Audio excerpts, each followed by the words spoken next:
Welcome to the JavaScript training. Lesson number 8. We'll be learning about arrays in lesson number 8.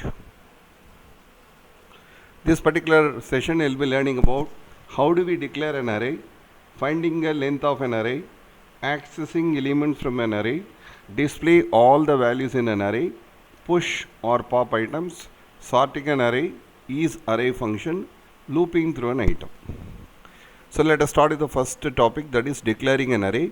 You know that array is nothing but we wanted to store the same information across multiple, instead of storing in a multiple variables, you wanted to use same variable name, but we wanted to store multiple values. We will be using the arrays here.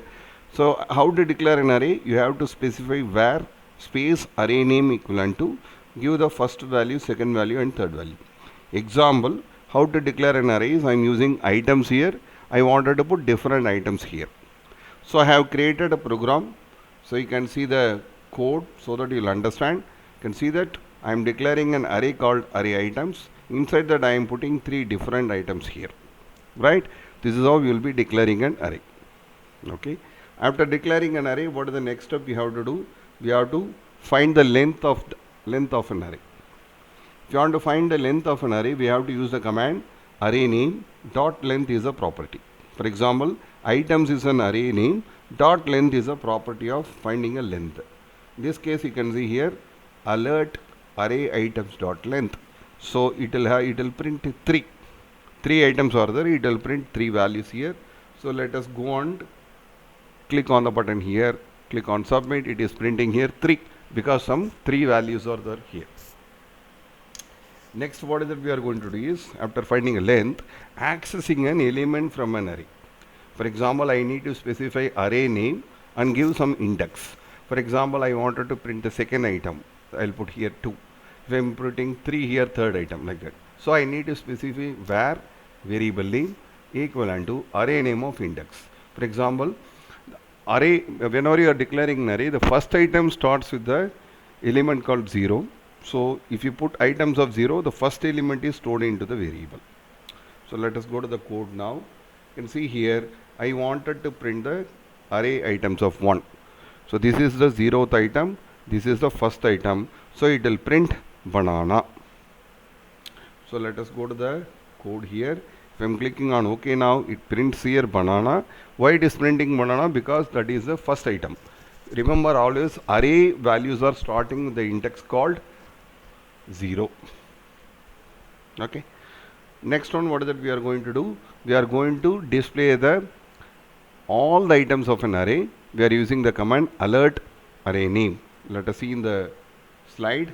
If you wanted to access all the elements in an array, we have to use simply array name. For example, alert items is the name of an array. If you take this example here, I have declared alert array items is the name of the item. So it will print all the items. So let us go to the code now. I just click on OK now. You can see here it is printing all the values of an array. Right? So next, what are we going to do? After displaying all the elements, we are going to learn about how to add some new item to the array. So for that, I need to use the command push command. If I are using the push command, this item is added to the end. Then if you are using a pop command, it removes the last item. For example, items.push new item, items.pop, it will remove the last item. Okay.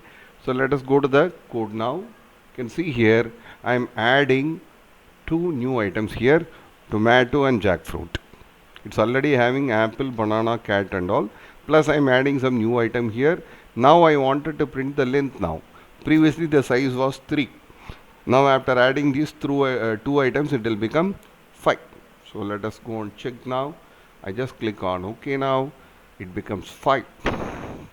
Now I click on OK now. It is printing all the values now, including tomato and jackfruit, because it has been added to the program. So remember, push means it will add it to the end of the list, and pop means it will remove from the last item. Okay. So before that, what you will see, you will also see some examples on pop here. So it is printing the length, it is also printing the value. Next one is, there is a command called sort. What is this sort will do? Sort will actually rearrange the list in ascending order. You can see here the command is array names dot sort. Items dot sort is a command for sorting an array. In this case, if you see, array name is array items dot sort is the command. So this particular items will be arranged in a sorted order. Now let me go and click on the OK button now. Now this is printing in a different order. Now I click on OK button. You can see that jackfruit and tomato has been reordered because it has been sorted. Okay. So sort is a command. Next one is isArray is a function. If you wanted to verify whether a specific variable is an array or not, I can use a command arrays.isArray. Then I can use the command array name. Right? So it will print true or false value. You can see here array.isArray. So this will print true or false. Array items, is it array? Yes. Then it will print that value. So let us go and click on the OK button here. You will get the output is true because it's an array. Okay.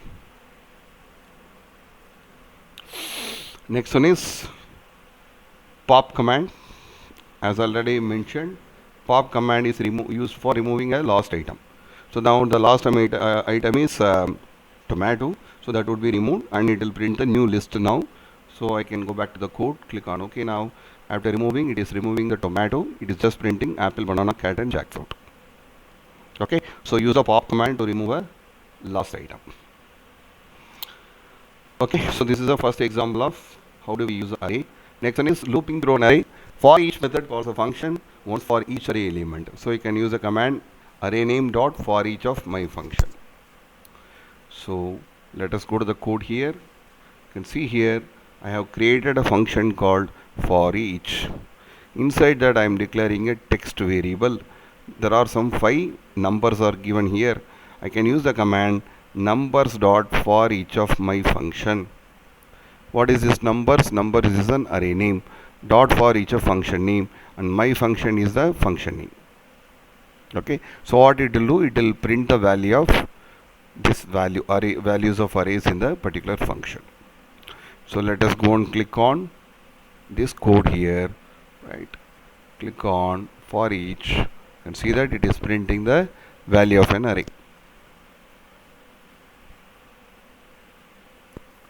Okay. So remember, for command can be used in a different way like for each, and give a function name here. My function is the name of the function what I am writing here. Okay. So in this session we learned about how to declare an array, finding length of an array, accessing elements from an array, display the values, push pop item, sorting an array, isArray function, looping through an item. Hope that this session is useful to you. Have a happy